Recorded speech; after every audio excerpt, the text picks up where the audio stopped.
Hi there, little friends. This is Specialist Mooney here at the 68 Charlie School here at JBLM, Washington.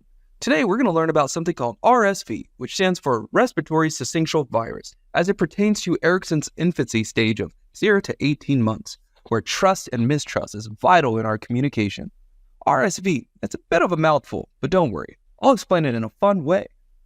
RSV is a tiny germ that can make you feel sick, especially in your chest and lungs. It's very common in babies and young children, just like you. RSV is caused by a tiny virus that likes to spread, especially during the fall and winter months. This virus can be found in droplets when someone coughs or sneezes.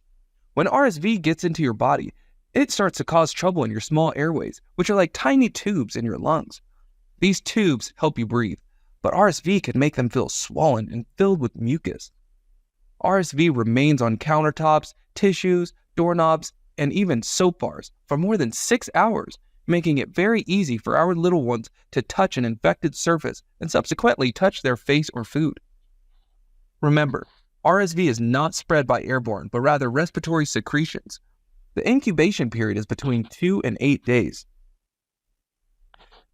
This swelling and mucus can make it very hard for you to breathe, and you might start to cough or wheeze. Sometimes it can even lead to something called bronchiolitis, which is when those small airways get really irritated and inflamed.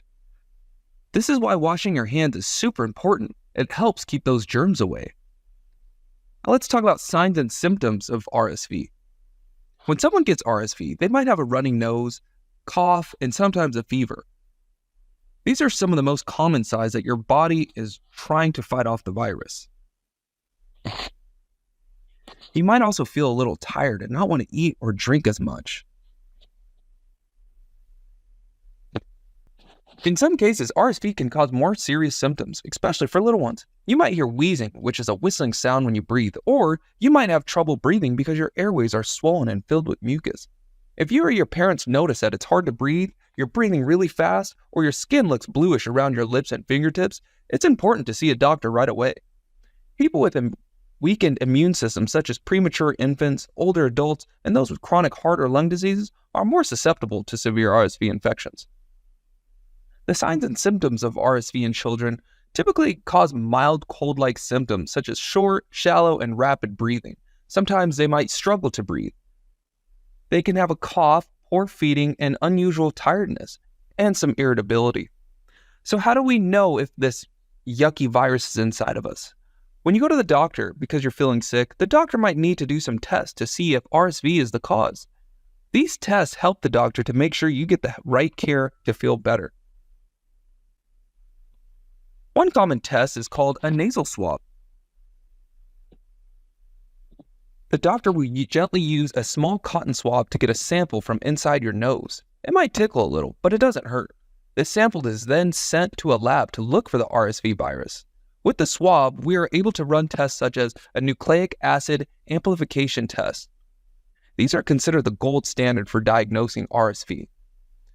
We can also do antigen tests. These tests detect RSV antigens in respiratory specimens. They are generally less sensitive than gnats, but can provide quicker results. In the lab, a technician will also use special machines and techniques to look for the virus. It's like looking at a magnifying glass to find tiny clues. This helps them see if RSV is causing your symptoms. The doctor might also use a chest x-ray. An x-ray is a picture of the inside of your body. This helps the doctor see if RSV has caused any problems in your lungs, like swelling or mucus. The doctor might also listen to your breathing with a stethoscope to hear if there are any wheezing sounds or trouble breathing. This can give the doctor more clues about how your lungs are working. So what medications do we have? Prevention of RSV is available through a monoclonal antibody called palivizumab, or Syngus, which is given intramuscularly. Syngus works by binding to the F protein of RSV, inhibiting the virus's ability to enter and affect cells. This helps prevent RSV infection and its serious complications. It is started at the onset of RSV season and is terminated at the end of the season. Typically, the seasons are between November through March. Side effects are fever, rash, and shortness of breath. There are also injection site reactions such as pain, redness, swelling, or even itching. The dosing will be at 15 milligrams per kilogram of body weight. Ribavirin is another medication that can be used, albeit it is seen less often today. It works by interfering with replication of RNA and DNA viruses, inhibiting the virus's ability to multiply and spread. It is often used in combination with interferon. Side effects are anemia, nausea, vomiting, and GI disturbances. A new drug for RSV is nirsevimab. It is also a monoclonal antibody given intramuscularly. It works in the same fashion as Syngus.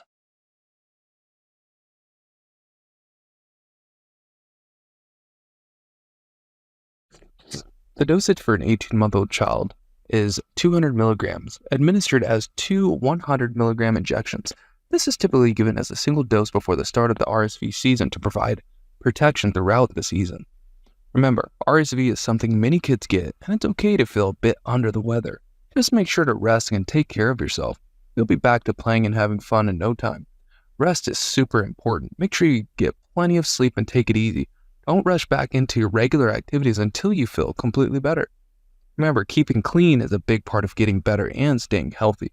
Wash your hands often, especially after coughing, sneezing, and touching your face. This helps prevent spread the germs.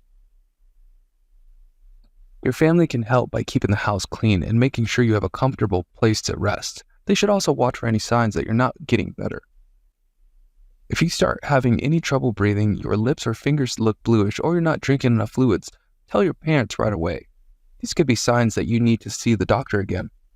But don't worry, little buddy, most of the time RSV is like a bad cold, and you'll start to feel better with some rest, fluids, and love from your family.